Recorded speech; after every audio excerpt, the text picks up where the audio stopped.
Well, I guess I'm live. So, hello everyone. Thank you, Speedyfists, for letting me showcase my tool-assisted speedruns for your marathon. I really appreciate it. So yeah, before I actually begin the run or begin the task, I guess I should explain just briefly what a TAS is and everything with that. So TAS is tool assisted speedruns. It's where I use an emulator to slow down the game and make it go frame by frame, and use emulator tools like save states and TAS input to go through the game a single instant at a time and make a theoretically perfect run. Now, this tool assisted speedrun I made last year, and so ever since then, a lot of new stuff has been made, but it still holds up fairly well for being a non-debug mode category. And so I guess I'll just explain stuff as it goes along. So yeah, here we go. Timing in 3, 2, 1. And so yeah, first fight, it's just Kirby versus Mario. Fastest strat is to use the Kirby side, which is to use Kirby's inhale move and then just dunk Mario and take him with you. And so that's literally the first fight, and then the second fight I use Peach and Orange with a Stitch Face, among a lot of other items, which just gives me a massive advantage with this Stitch Face, an item, turbo mode, that lets me cancel any hit with another hit, and the super mushroom lets me deal more damage. So that's literally the first horde fight of the game completely done. Last fight of the first level is the first boss fight against That's the strategy is Kirby and the hammer, which does the most damage. Well, it's the fastest amount of damage that Kirby can do. So that's the first stage. Next up is Skyworld. We use Pit because he falls faster, his attacks do more damage, and he has his glide ability, which lets him move much more quickly in the air. So now it's the second word by down. Super Mushroom alongside a bomb for the next fight that we're supposed to go through. It's a single creep, and it's done.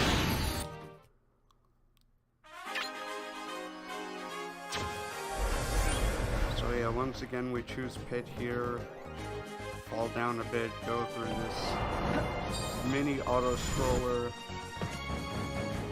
wait for it to end, and then we'll just go on my merry way. If you're wondering how I can run past all these enemies, they don't actually have damaging hitboxes until they have to do attacks. Oh, so if you know still just bad.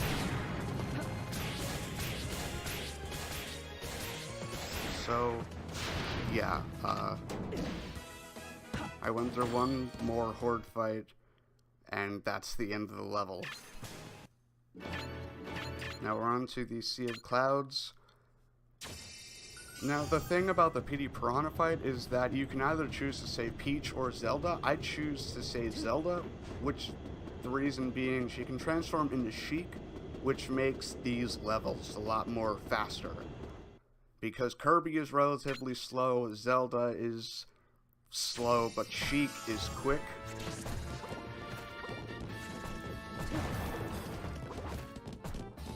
And so that's that. I take a quick damage boost there because it's faster to just take the hit and try to cancel it. Another quick damage boost. Now the interesting thing about certain enemies' attacks is that you can SDI them, and they have a massive value, which means you can effectively teleport in some instances, like with the normal Primate's punch flurry attack.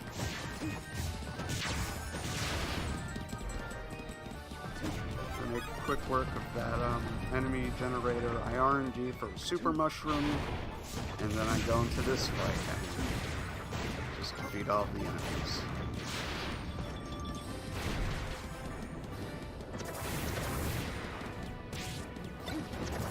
RNG manipulate for another bomb, which will help me with this fight. That gets one of the groups out of the way, and so I can just defeat the other group normally. And that's the end of Sea of Clouds.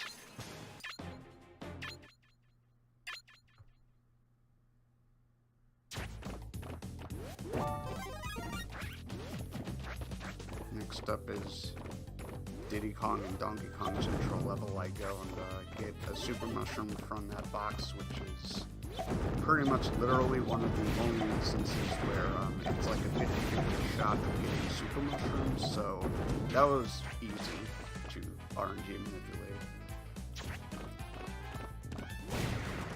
I RNG manipulate for another Super Mushroom, run through the level, some more, go into this fight. Now, the thing is about this TAS is that I didn't use plenty of the skips that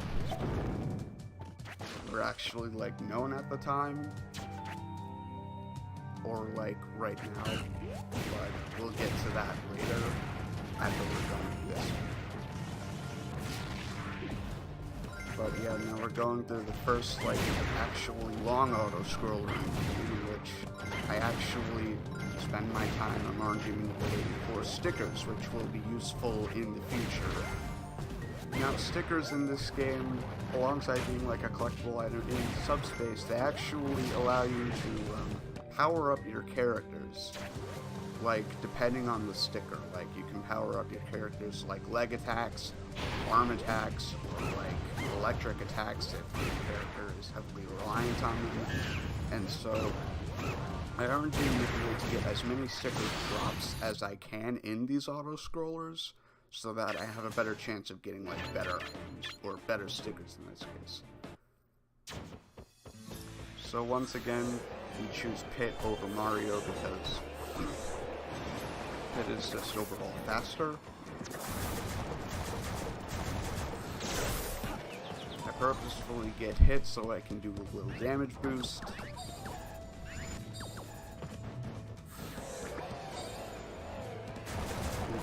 It's not faster to just hit the wind enemy than it is to just run straight through him.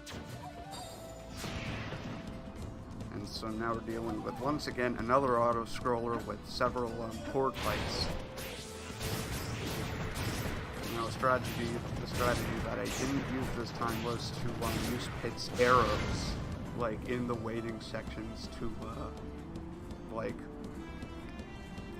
get an advantage, like, right at the start. I mean,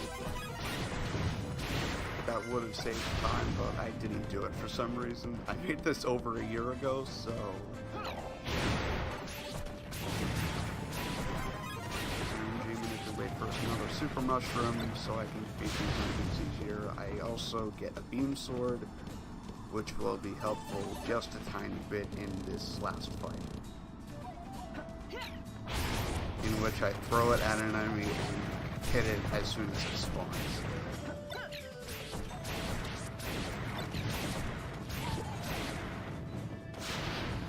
And that's the end of the level.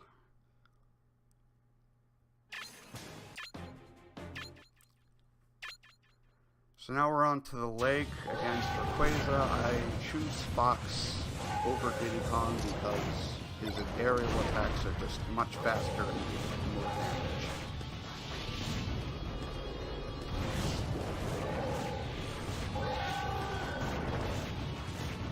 So I just make quick work of him while also doing a damage boost here and there so I can end the long end lag of certain attacks with the short end lag of crouch cancel.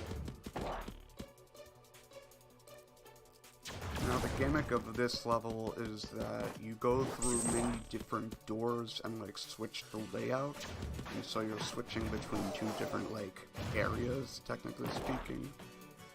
Like there I go through the yellow door and this is like where the blue doors are, and so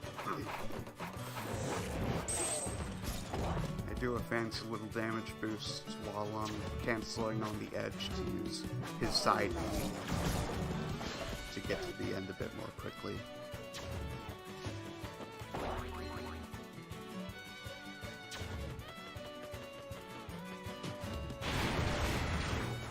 Now with everything you're supposed to do in this level, you're supposed to go into the sword fight and then like, hit the switch, go back through the door, hit another switch, and then you can finally go back through like that door and then like get to the end of the level. Right after you defeat this one.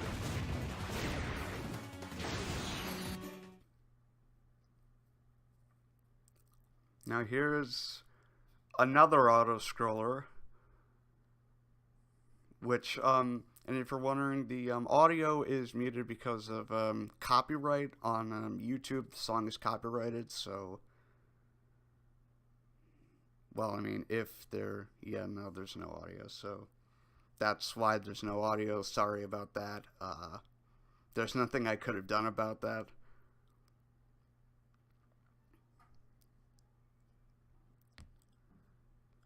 So yeah, I could have done a much better job with RNG modifying stickers and whatnot, but I played with the golden hammer a little bit before falling off the edge. I RNG modified for a super mushroom so I can get to the end just a bit better. And then go through this oddly scripted canon event. I don't know why. They made it to be like that.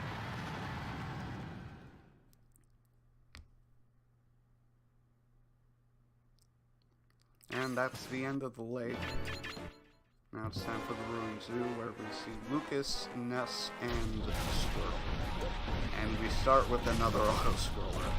This game, this mode, I should say, has so many auto-scrollers. It makes passing this game really good. But you have to deal with it, I guess. It's just what happens. But in the meanwhile, I defeat some enemies, grab some stickers, because that's the only thing I really could do.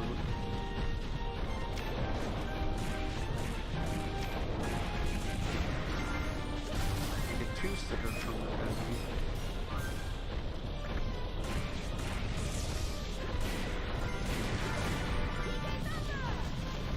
Now that there's no more enemies, I just fool around with intentionally getting hit and living. Now the interesting thing, I found you can actually get behind the Porky statue, but it doesn't react with anything. It's a fun little quirk. And so now we use Ness because Ness's attacks do more damage than Lucas. Now the strat that I use here is that I use double jump to cancel the down airs. Say I jump, then I do a double jump, then I do a down air, and then fast fall and then L hits, which lets me do attacks again like more quickly. So and that's Porky Minch completely done.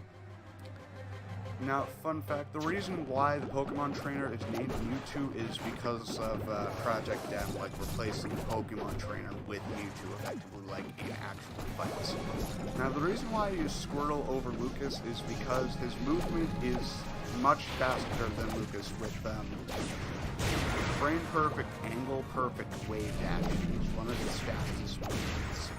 Although, as I found out recently, that's not exactly his absolute fastest way of moving. It sometimes is on, like, slanted slopes. But that's beside the point. So I defeat that horde fight, go into this horde fight, where it's just a bunch of Pythons, which can get knocked out in a single hit. So I move around, defeat those, pick up that little sticker, and then do a wall jump to get enough heights to get to the end.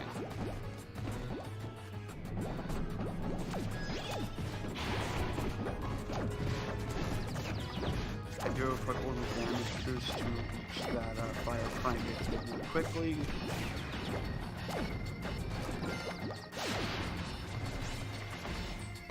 And then reach the end of the level. And that's the Ruin 2.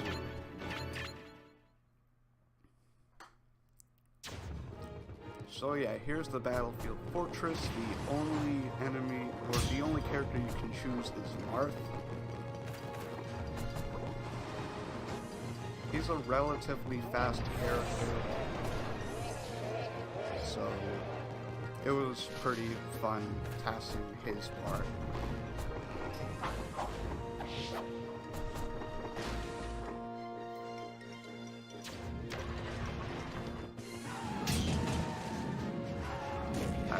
Because of the rollers, hitboxes like being absolutely constant. I had a perfect shield through the first one, but I was able to damage boost through the other one.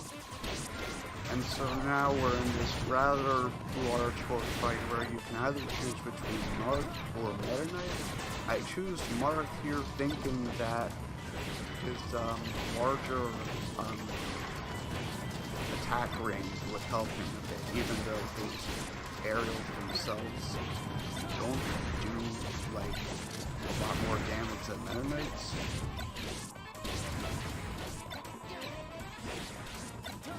And so yeah, I make quick work of that through perfectly spacing attacks and doing some RNG manipulation, especially with the Babam there. And so now it's a series of fights alongside an auto-scroller, which makes this level like 4 to 5 minutes long, although I make quick work of that one by RNG manipulating a bomb and then killing a single enemy in that fight. Also, I RNG manipulate a turbo mode item which lets me cancel any move with another move, which makes these fights really quick. Also, you didn't quite see it there, but I RNG manipulated another turbo item and like double guns to grab it.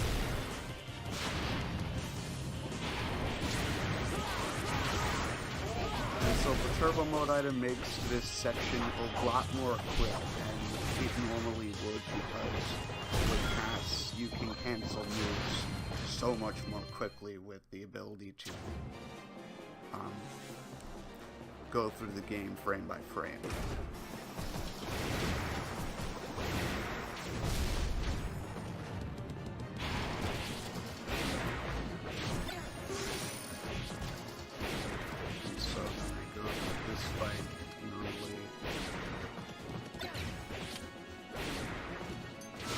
With 0%, waiting right where the minecart spawns, so I instantly go into it, which is a nice little touch.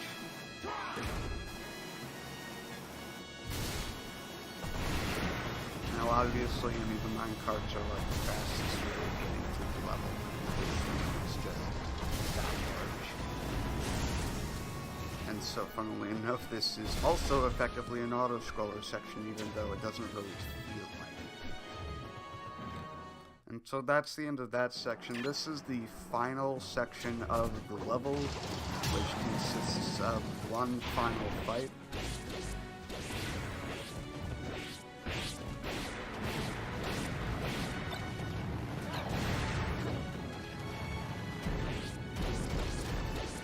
So it's just the same, like, relatively normal stuff that's been going on in the past, like damage boosting whenever I need to, attacks like at a level. Normal stuff, I guess. I kill the enemies right at the end and knock them into the closest blast zone, so I don't have to wait for their flying like corpses, I guess, to like reach the end of the blast zone normally. So in the forest, I use Yoshi, because his egg roll side B move moves much faster than Link ever could, even with the end lag at the end.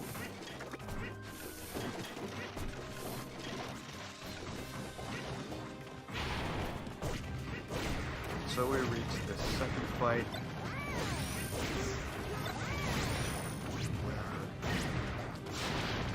I just beat the enemies, I guess. Nothing really much to say. Intentionally damage boost through that enemy because there's nothing really else I can do there.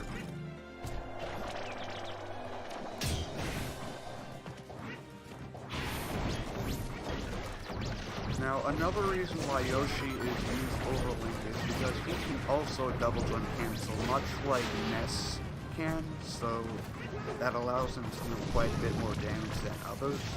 I also grab a turbo mode item, which lets me go through quite a bit faster.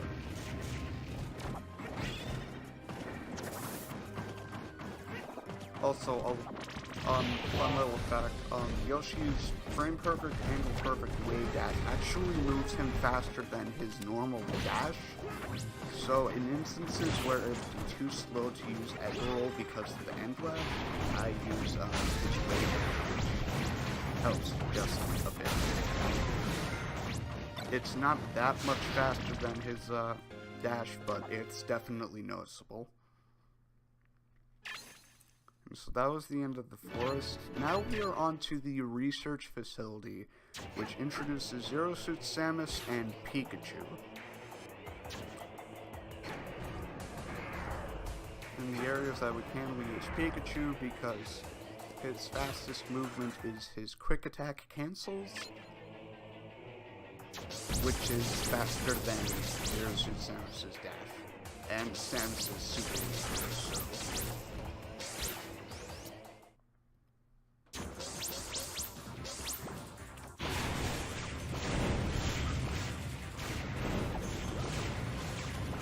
Now the thing about this level is that you can choose to go to like the ending room, but there's like a blockade of red blocks that doesn't go away unless you do these specific things.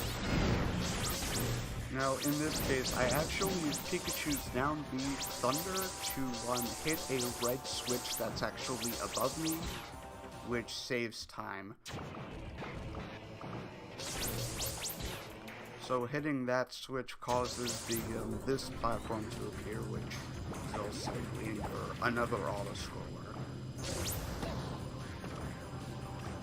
Because there's no killable enemies, I just do random stuff, play around, do some damage boosts, which isn't really even damage boosting.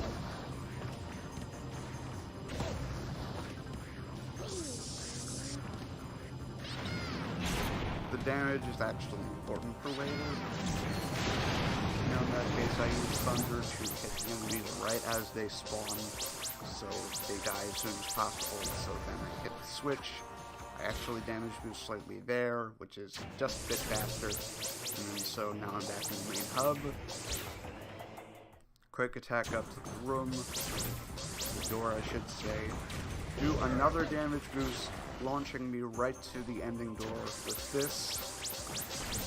And so normally there's a red blockade here, that's gone now because I went through all the remaining stuff. I actually do the first fight skip of the game here by damage boosting over the fight trigger. It's one of the only damage boosts that I actually do in this run because I didn't know about any others. And so here in the sticker menu, I just put on a bunch of stickers which just powers up characters' attacks, like with Pit, his slash-based attacks. I believe I put a slash sticker on Marth, which will help in the future. Now the interesting thing is that whether you choose Pit or Mario, it's not really different as who you choose, because both of them have like a meteor smash and everything. So here I'm back with Yoshi. I am effectively forced to go on this auto-scroller, which is literally this platform that rises and then goes back down as soon as you can do this one. And the ending door is not even like 5 feet away, but because of the camera, you're forced to go and ride this platform. I get my revenge on the camera later with the new TAS, which I'll be showing after this. And so while I'm waiting for this platform to fall back down, I just play around, do some Yoshi moonwalks, and there we go. And immediately after that, we're forced to go into this second auto-scroller, and so I do more play around stuff, getting stickers from enemies when there are enemies that exist.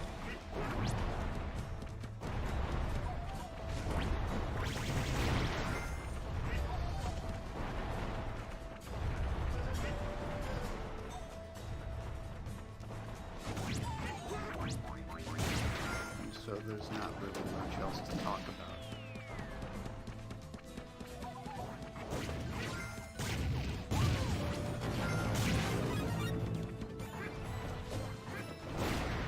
Also mushroom to just get those series of fights just a bit more quickly, even though it wasn't really that useful.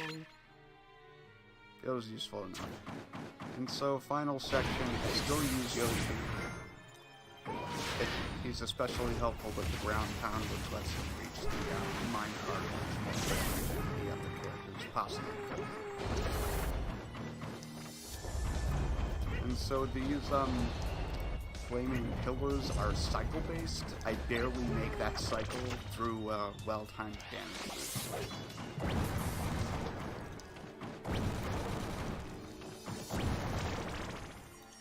And so now we're in the final fourth fight of the level.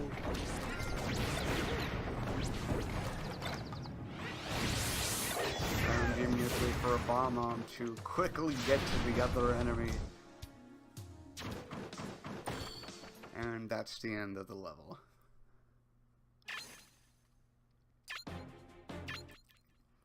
So now we're on to the second level where we are able to choose Lucas or Squirtle. I choose Squirtle once again because he's still faster than Lucas. Sorry, Lucas.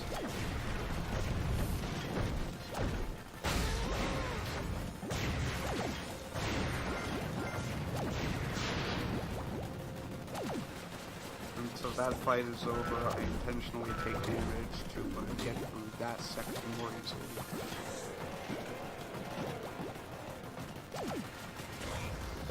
I do a damage boost so I can get to that end easier.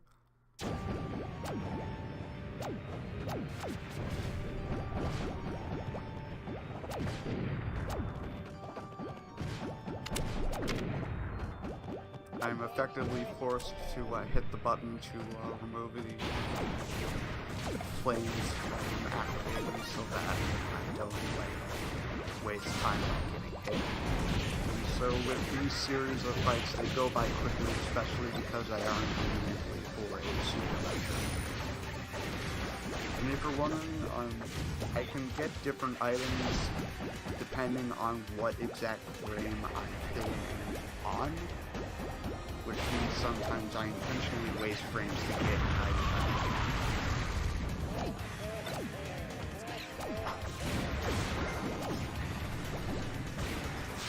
The Arm Knight enemies are pretty notoriously annoying to deal with because they're flying. They actually have a backflip move which gives them, it makes them invincible, effectively for no apparent reason. And so now we're in this last single fight against Wario, which I demolish. He never had a chance.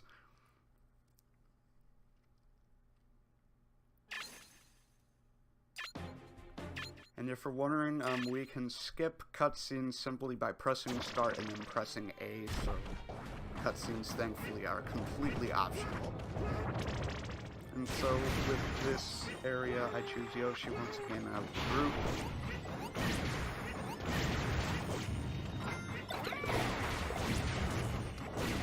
I use that Koopa shell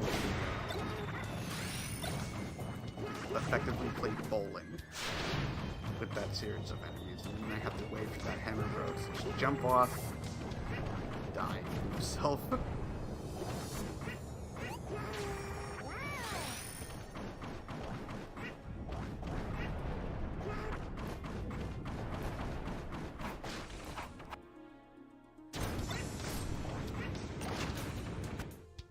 So I quickly grab the key and go to that room.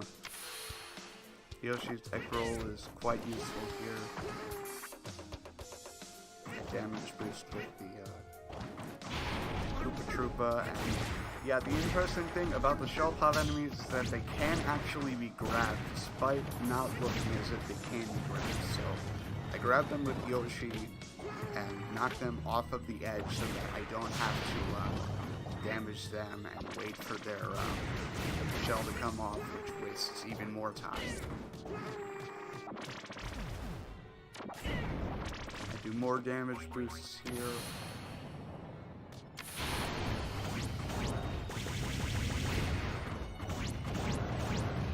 Giant Goombas only go down in a couple of hits because Yoshi's attacks deal quite a bit of damage. Do this relatively large damage boost here, so I can skip having to jump from platform to platform.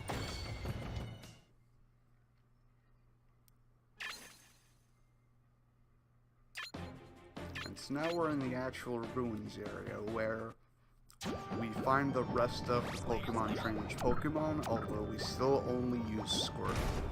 Because Squirtle is just too fast.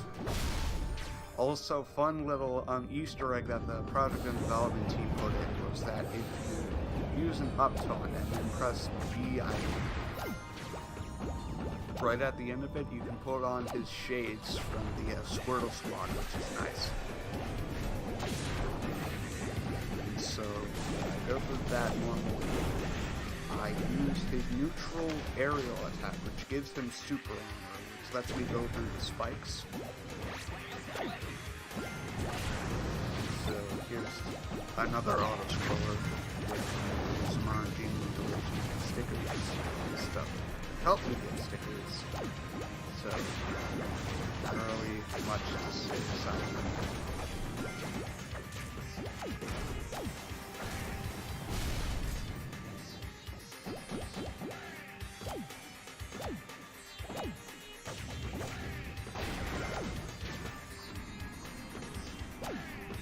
And so with your you guys the scroller actually goes down as you go onto the smoothing platform, so it's still effectively just now it's going downwards instead of horizontal.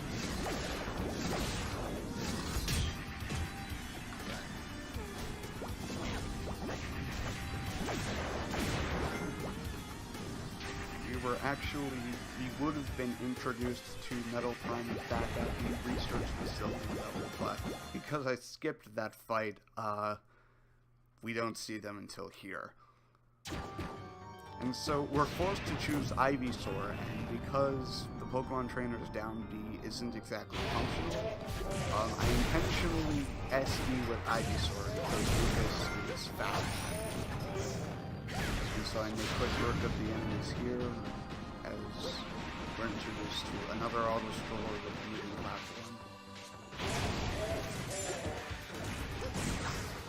And you manipulate for the bomb to go down right into one single hit.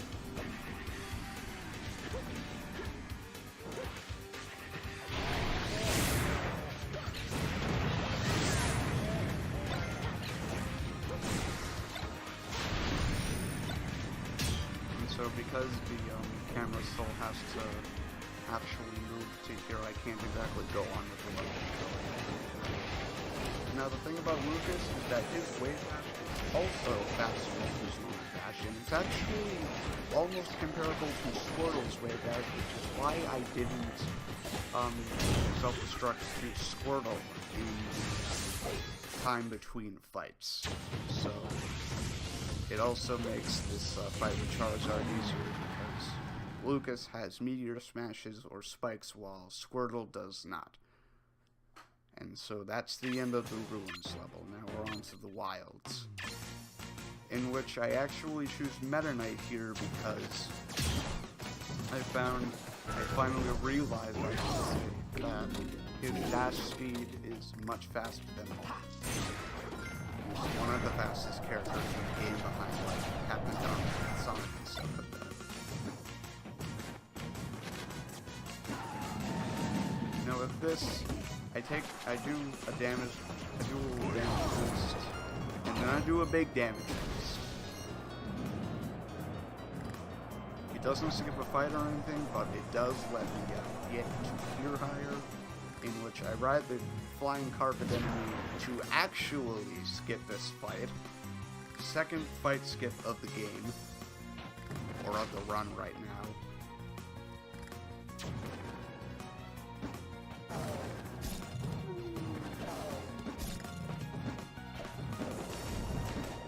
Now, I should have mentioned, like, a while ago, if you happen to notice the, effectively the title in the marathon, it says intense difficulty, no debug. It's because strategies were found, like, almost right after I made this one, in which you could use the debug menu and some of its features can completely destroy the Subchase emissary. So I recently made a TAS of that, and that's also going to be shown right after this one. And so anyways, like, an auto-scroller was just going on with that, and now it's done. Support fight.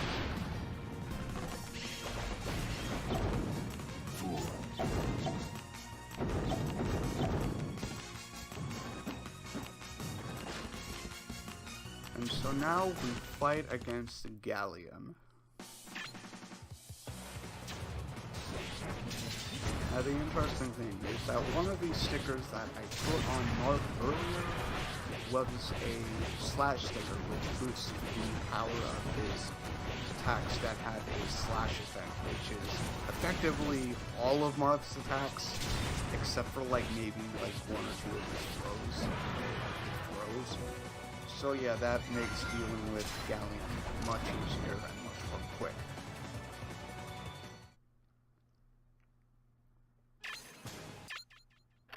And so now I put a single PSI up sticker on Lucas for the single fight against a weakened Gout. Now the interesting thing about Lucas is that his down smash actually deals like the most amount of damage per second, so I use that whenever I can. And I finish it off with a PK Thunder 2 out of all things because it's PSI based. And it does quite a bit of damage on its own.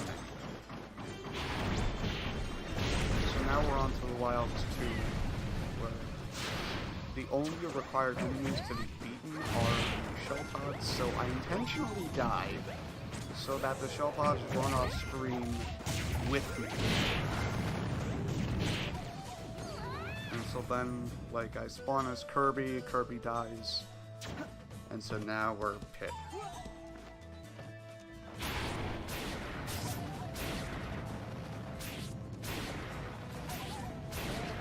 We kill the enemies right as they spawn, right at the blast zone.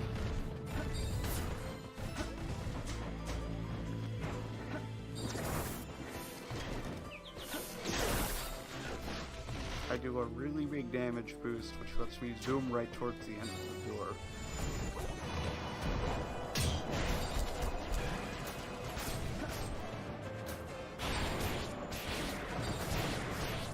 And so now the interesting thing is that like Pit's side B was changed completely from basically spinning attack to a glide. Now the interesting thing about Pit's glide is that you can carry items and then use aerial attacks while like out of a glide, even though you're normally not supposed to be able to do that. So I do that to carry the bombs wherever I need to go.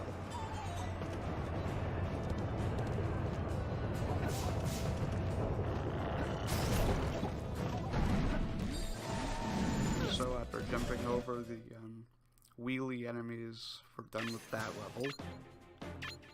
Now we're on to the swamp, where we get to choose between Fox and Diddy Kong once again. So Fox is faster, so I choose him.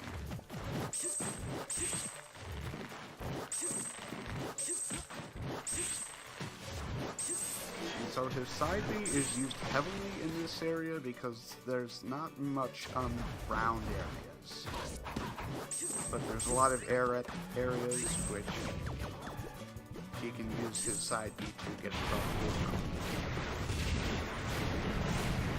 So we did put some stickers on Fox in this case. I believe it was like a leg sticker and a tail sticker, which was his other one. And so now we're in this auto scroller where I just mess around, do a bunch of multi-shots.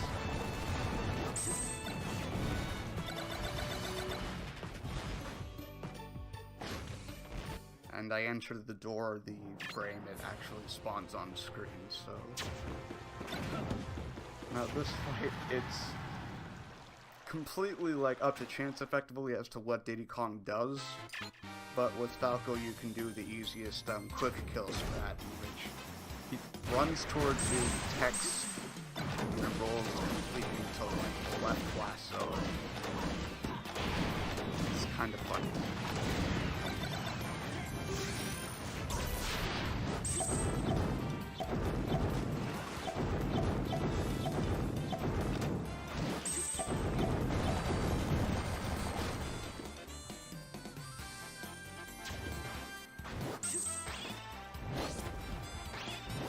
And so what I did there was I actually used an aerial attack there to get hit by the Koopa, because if you're in your normal falling animation, you actually like jump on the Koopa, but if you're using an aerial attack, it doesn't let you jump on it. So I use that to my advantage by jumping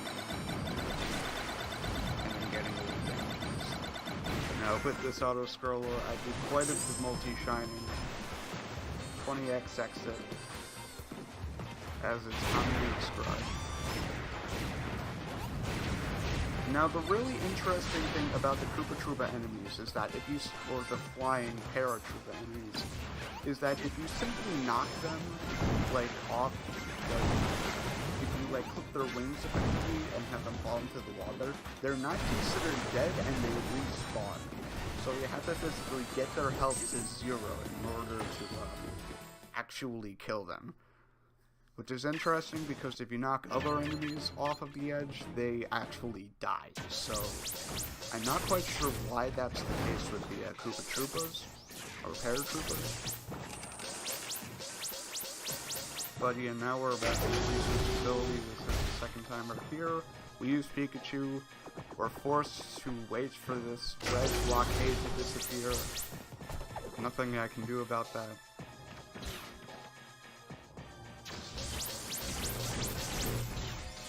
We quick attack cancel because that's the fastest method. I abuse what the CPUs actually do here by edge-fogging them completely or doing other stuff, which makes that a much quicker fight. And so despite the fact that we have Samus available with his Super Wave Dash, we still use Pikachu because the Super Wave Dash takes quite a bit of time to actually use. And here we're about to see the third fight skip of the game by doing a well-timed damage boost. Now the interesting thing about Intense mode is that, like, those platforms and a bunch of other stuff, they move more quickly. So that makes some areas of Intense much faster.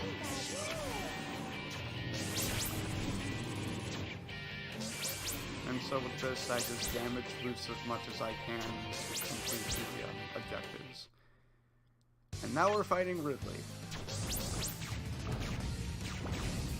And so to do that, I use ledge cancel back air, which Okay, I canceled the ending landing lag of the back air with the teeter animation of sitting right into the leg, so that lets you do quite a bit more than usual. And that's Ridley. That's why he was not a character in Smash 4. Playable anyway. And so here we finally get Captain Falcon, who is the premier character at like the end of the game.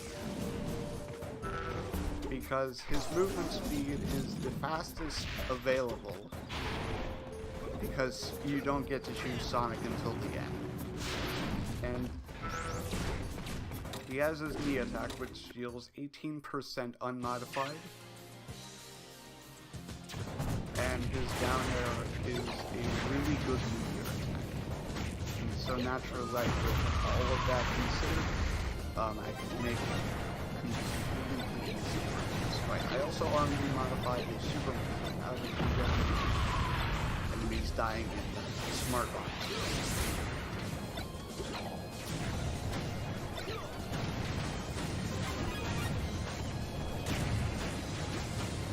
Get another super mushroom, which helps quite a bit.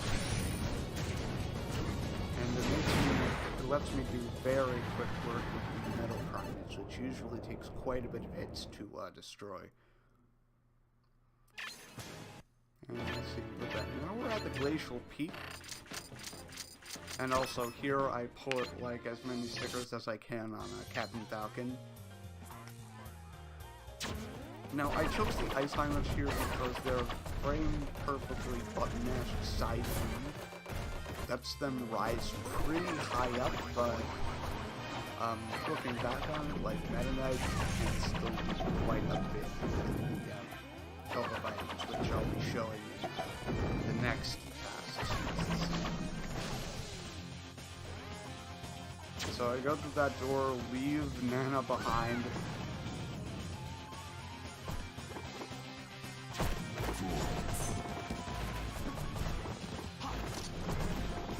Because this is an auto scroller, I just take some deaths, switch to Meta Knight, who I put some slash stickers on, because he's used in another level, and a later level.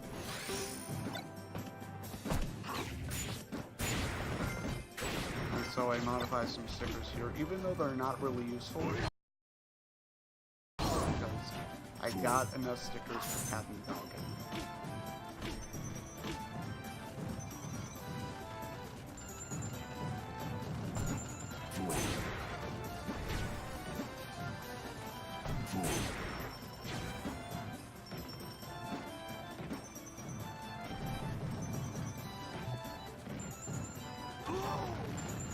And so, because I thought that the Ice Climber was still faster, I just die as Meta Knight again and switch back to the Ices.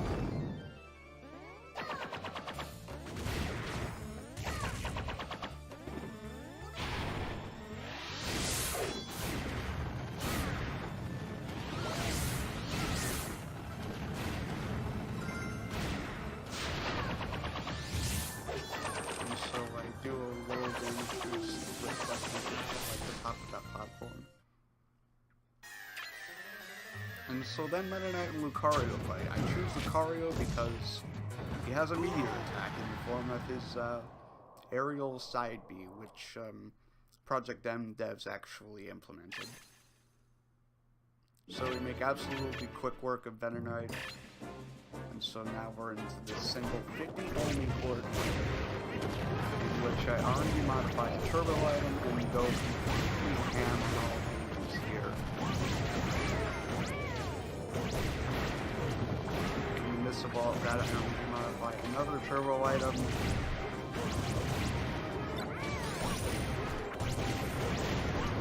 And super item, which is like the holy grail of like projects that substance and series speedrunning.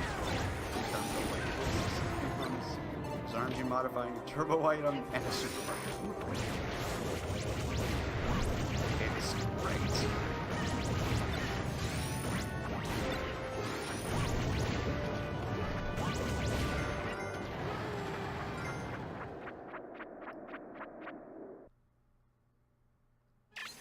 So that's the end of that fight. Now we're on the Halberd, where we are introduced to Snake.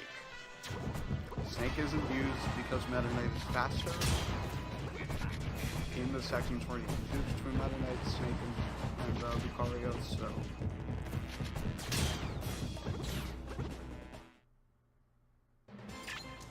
yeah, here we go. And so with this part of the level, you're supposed to defeat enemy generators and then hit a switch. There's 3 of these sections in the level, and they remove the barriers.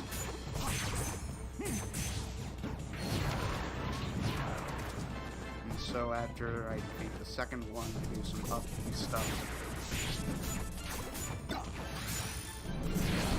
Again, introduce and then the third one up to the switch, which lets me quickly get back to the fight. And so the interesting thing about these Sword Primate enemies is that they are actually resistant to slash moves, which is the only, move that Meta Knight's attacks consist of, so instead of just fully defeating them, I just knock them off at the edge. And then I RNG modify the bomb to kill that last enemy.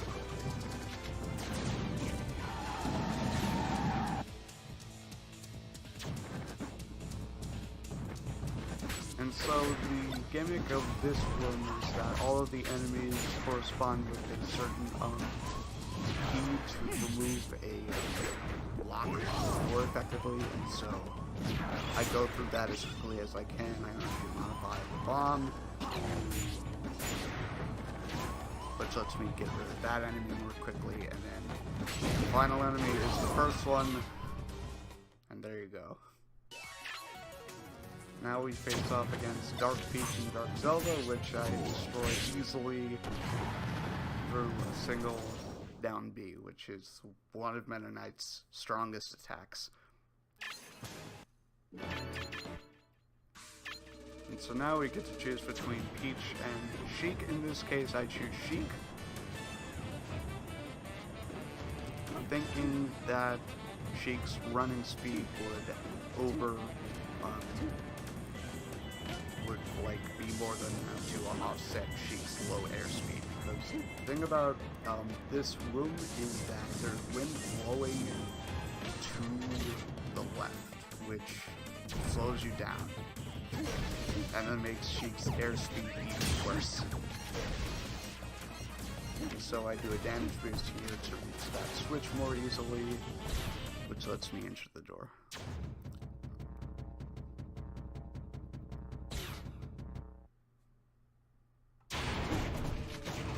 Then we're introduced to the support fight, which I kill all of them relatively easily. I actually get pushed off of the edge by that move, so I do a down smash, which has its end lag cancelled by me falling off the ledge, so that helps. I do another damage boost. I have to wait for the camera to scroll back, or else I'd hit the blast zone of that camera, which would kill me, obviously. So that's that. And now we're at the other end of the Halberd.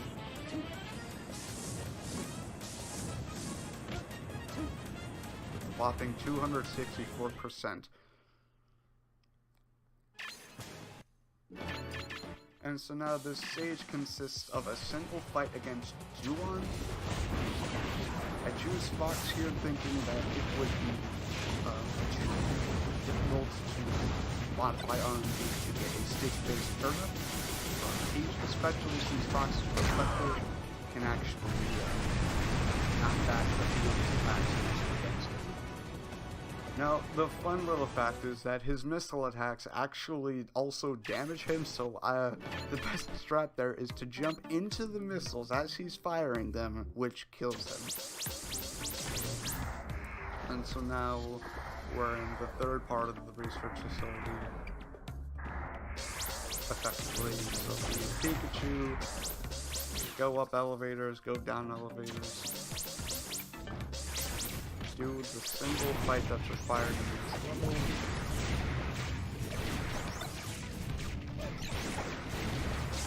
I hit the rods as they spawn above the ceiling, so they get killed a bit more quickly. And so now we are in the subspace bomb factory, in which I choose Captain Falcon, which has a powered up forward air. I believe his forward air does like 28% now, among other things.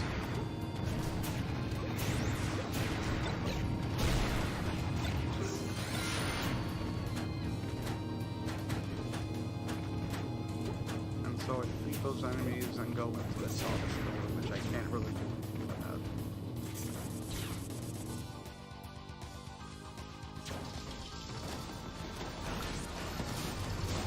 So with you, it's actually captured and used through spikes.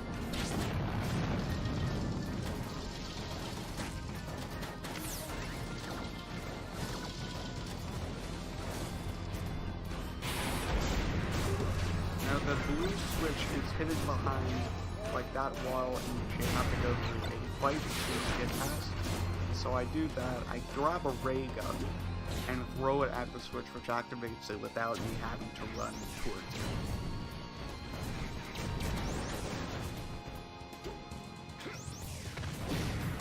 So with this, I have to activate that switch to remove the flames, and then go through this rising platform into another fight, which, and after that, I can finally get to the end. Because it's actually kind of fun, like before the fight actually initializes, there's an invisible ceiling where the ladder is supposed to be, so I can't even like get to the end, even if I try. And so then I go and grab the key that's in the last box and enter the door. So now we're in a 54 fight, which I R&D some items for.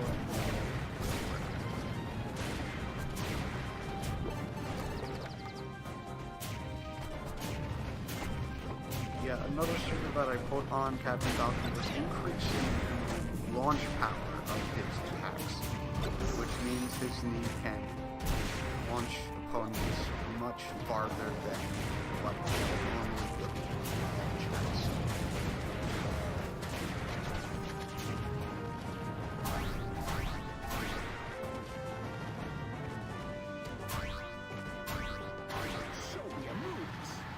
So that's the end of that, is what I would say, but we still have 2 auto-scrollers to go through and one more boss fight. Now the interesting thing about this auto-scroller is that it can actually be skipped, but you need of a bomb, or another item that you can perform an airfield glide toss with. Now the interesting thing is that some of the stickers that you can get do let you carry items, but I didn't get any in this particular instance, so I wasn't able to perform that skip. I didn't even know about that skip actually at the time that I made this, so yeah.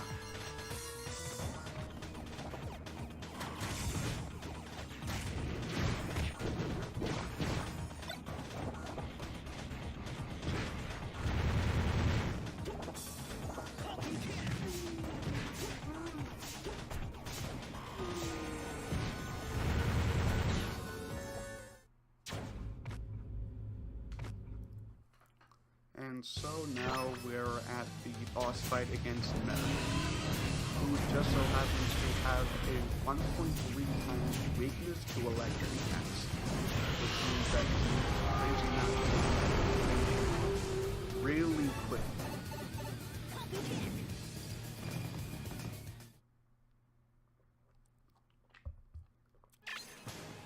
So that's the end of that fight. Now we're finally into subspace, in which I choose Captain Falcon because I can.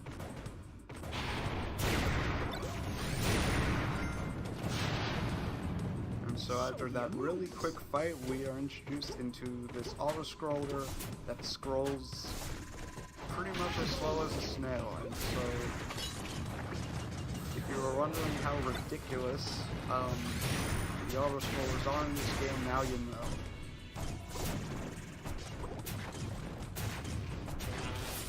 Regardless, I pull around to pick Rattle Metal Box, HP after regenerated. Falcon punch 3 enemies at once. I RNG modify for a Star Rod, which I use to help slightly in this upcoming fight.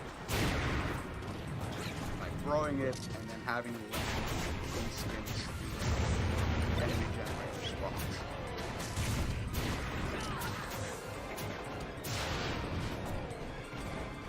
Now we're finally free from the auto scroller, only to dump more court fights.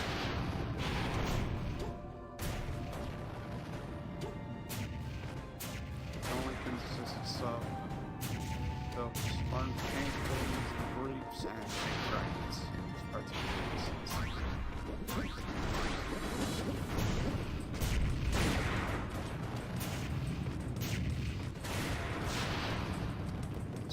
The end of Subspace 1.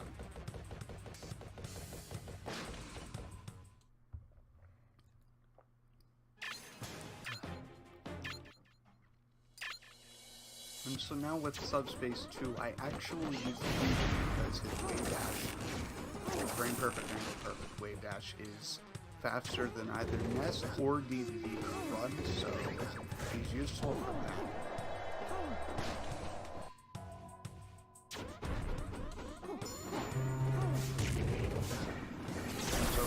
I do a well-timed damage boost, effectively right to the end of the level. I wave dash some more jab to break those blocks.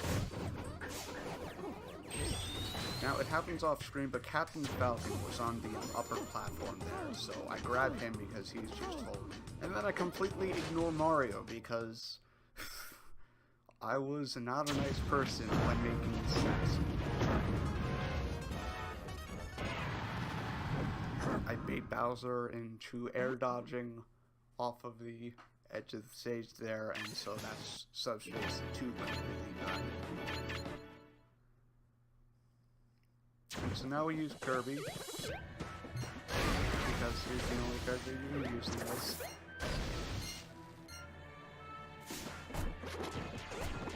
I use some well-timed damage boosts to launch me a bit farther.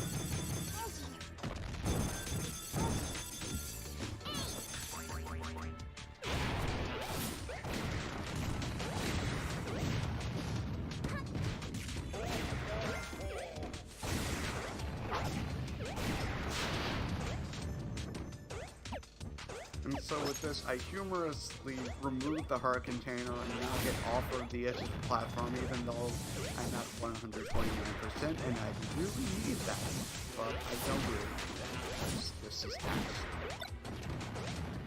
I only modify for a beanie sword, which lets me damage breath.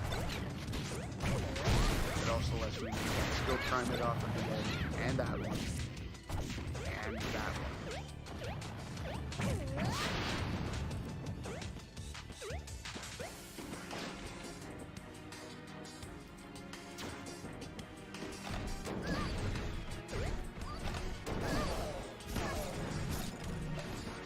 So now we are in one single fight with a single tick, which is actually faster to defeat it than to just let it fall.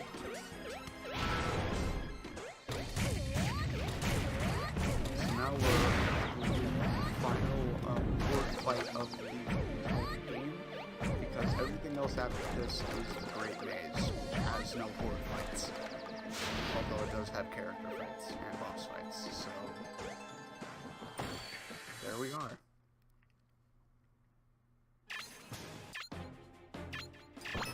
And so now we're finally in the Great Maze, where we choose Captain Falcon.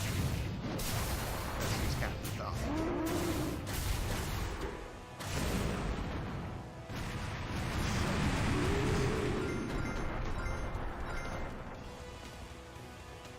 And so the rest of this is just going through the maze, killing all of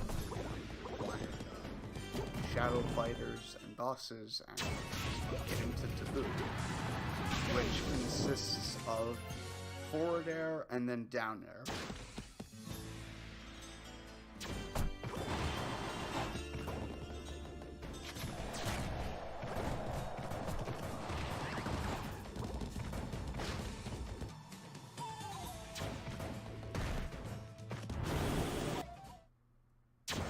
It's actually humorous how quickly Captain Falcon can finish opponents off like this.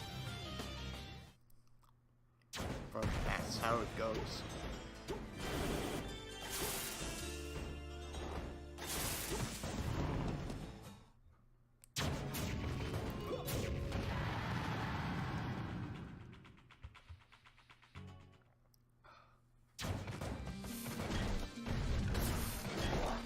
The area with the switching doors is back, so now I have to go 1 or 2 doors several times in a row just to like change a specific thing. I have to break those blocks so I can go through this area, so I can break that blockade. So I can then go through here and break some blocks. So I can then hit this switch so then I can go back and then finally get to the fight with Yoshi.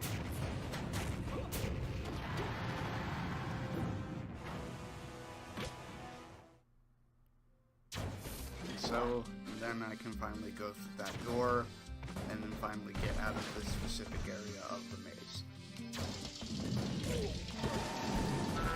There's the damage boost there. And then do a fight with Diddy Kong.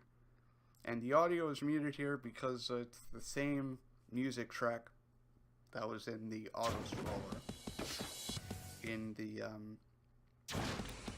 lake. And I didn't want to take any chances with copyright, so I had that muted, so sorry about that. And so here we fight our own clone, and she's gone.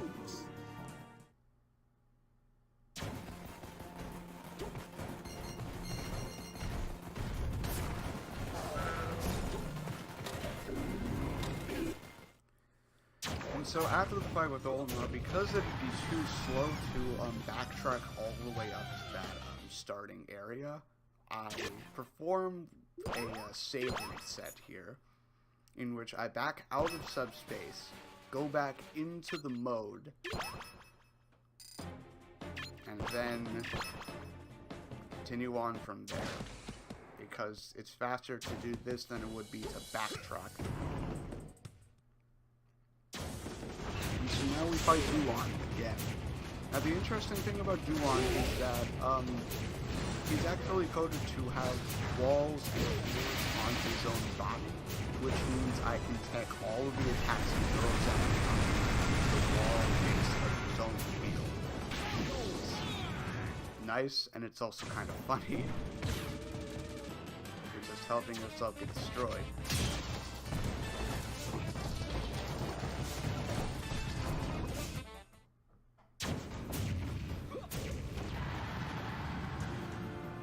So I defeat Snake easily. So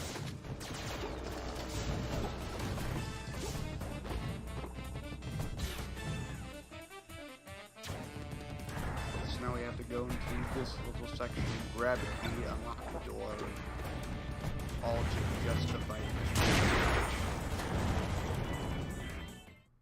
this. Goodbye.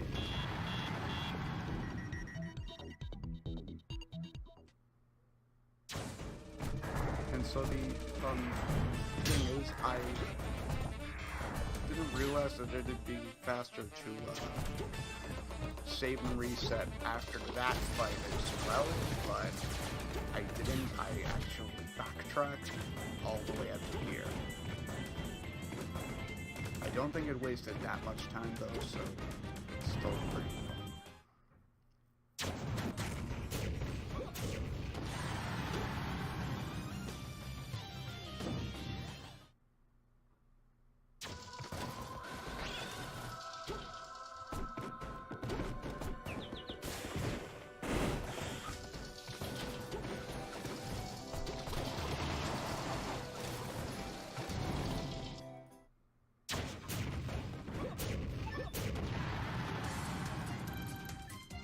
So yeah, that's Ness gone.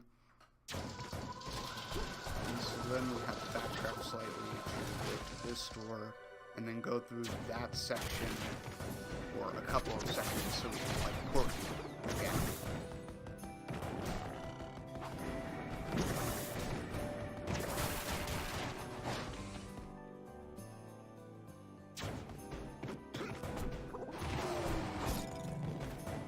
several quick damage boosts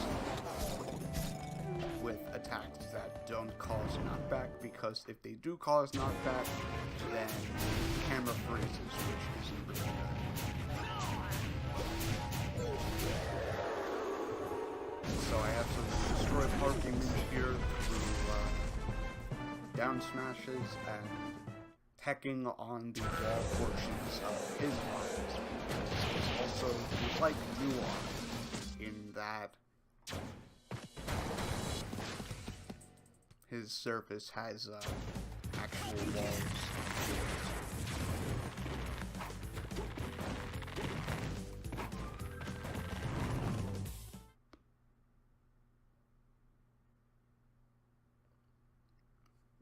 Audio is also muted here because of the track. I believe it's called Battle for Storm Hill. That's copyrighted, so yeah. That's it though for the audio mutes, I believe.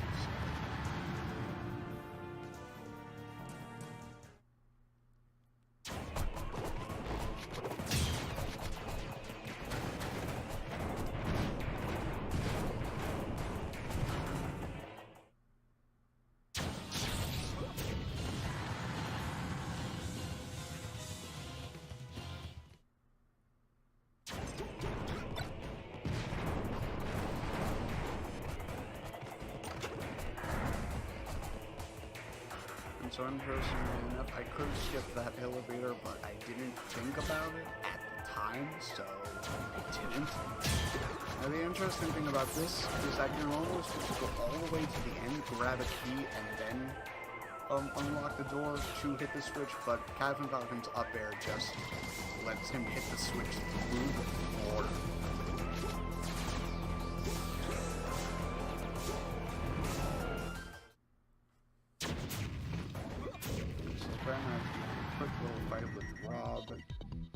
Hit the last switch I need, and then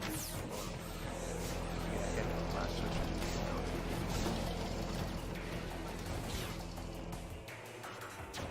Because that's the final switch. And now I can fight Ridley again.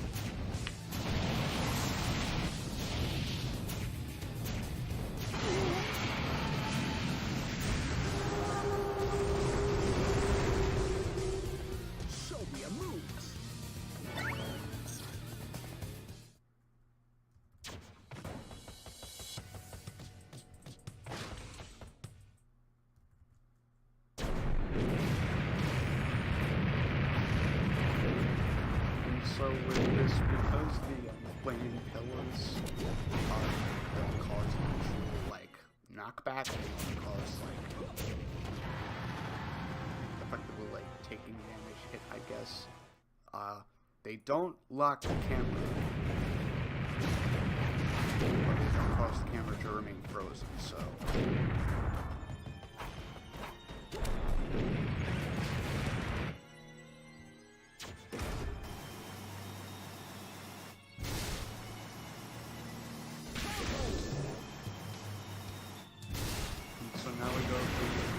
Scroll over land cards.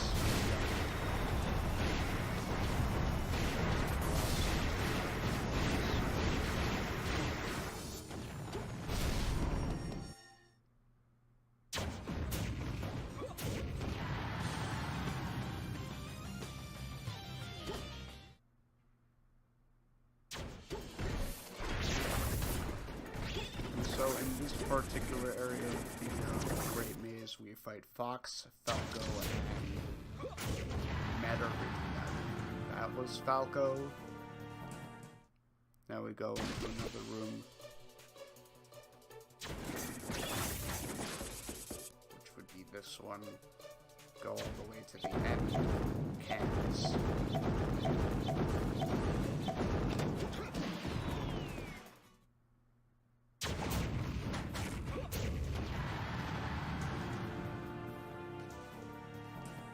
Defeat Fox, and then we take this shortcut cannon all the way back to the middle of the stage, and then we have to travel the rest of the way ourselves.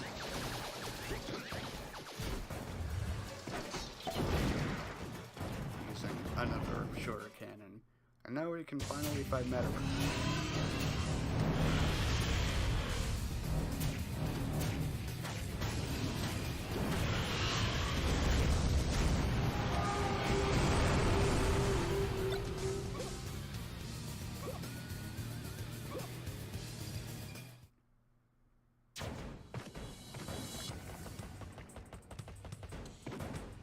So then we go to fight Mario, and then I believe we go into the desert area next, in which we fight Duon, I believe. Yeah.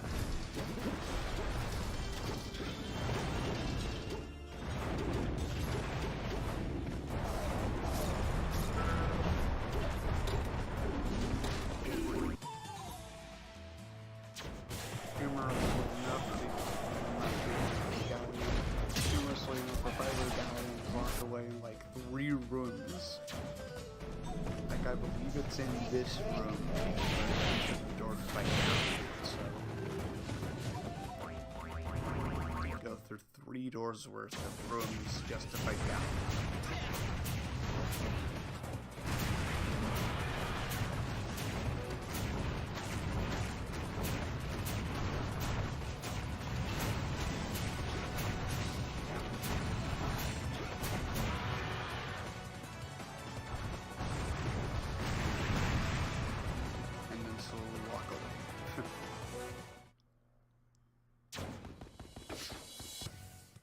And so here we enter this door and remove all the damage that we have acquired over the Great News period,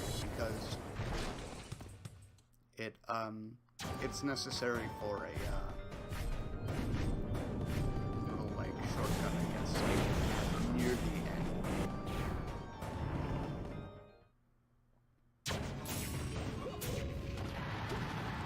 So we make the work of Zelda, go through a room to fight Peach. And then we do another save reset, because backtracking all of this would take quite a bit of time, and save resetting is faster.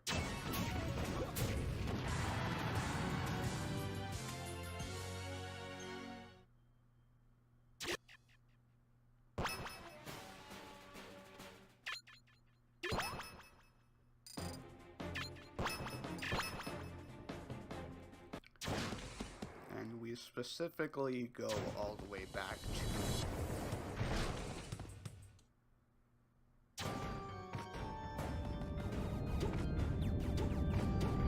barely make that cycle to go up here to fight Charizard, I believe.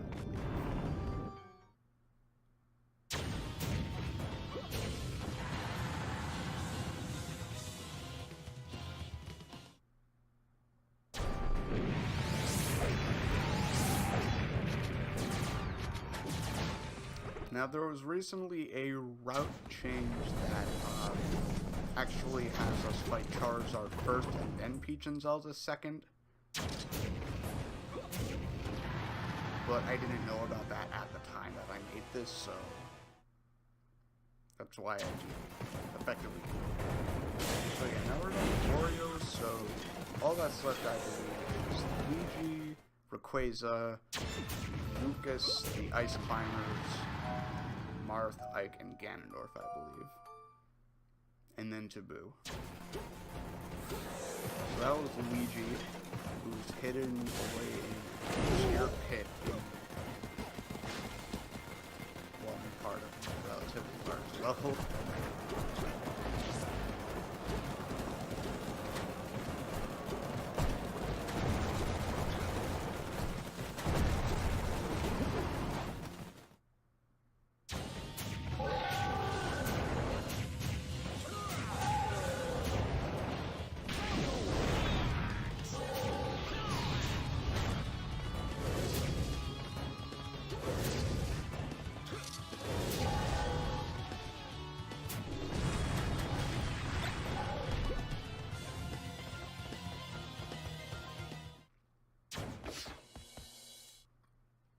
And this is the second reason of why we entered the door earlier, is so we could go back to here, because if we didn't do that, we'd have to like go throughout the entire maze again. just to get to here. So yeah, the door is a lot faster.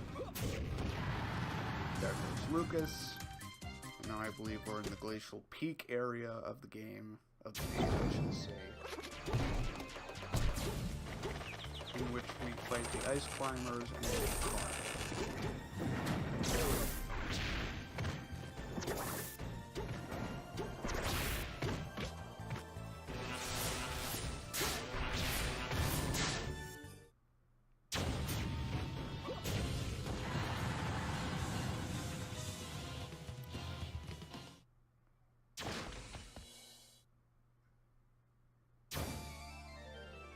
So then we go back down to fight the ice climbers. And that lets us go to the final area of the game. Or the final, like, great maze area or so.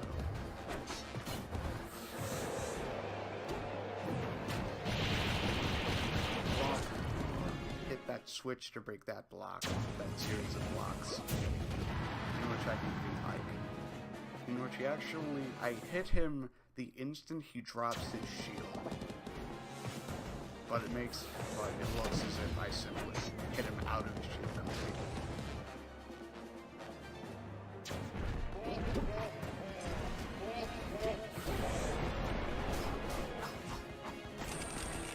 And so now we run up.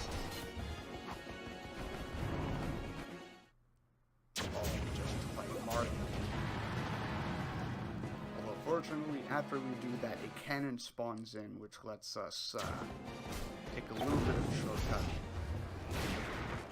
And then there's that right there, which helps us quite a bit.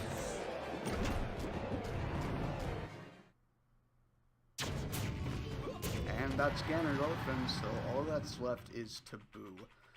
Now, the thing is, the estimate says 121, but the actual time is 121:55. I should have let them know that it would have actually been like 122. But yeah, here's Taboo, which completely humiliate by dodging all of his attacks, hitting him with as many attacks.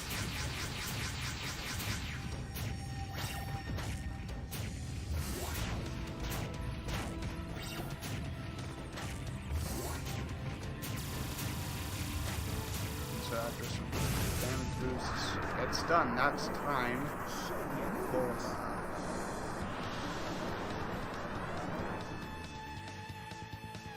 this TAS run. And that's the credits.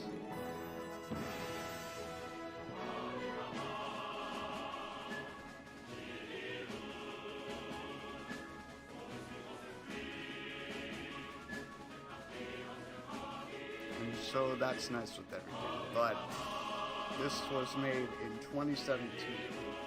Now, over the last year, we've made quite a bit of discoveries and exactly what we can do with the game in regards to using Project N's distinct features.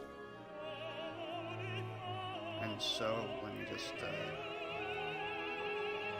I'm just gonna stop the stream real quick so I can get the next fully completed task set up, so if you'll excuse me.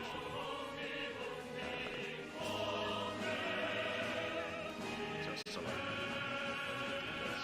Well, now I'll wait for the credits.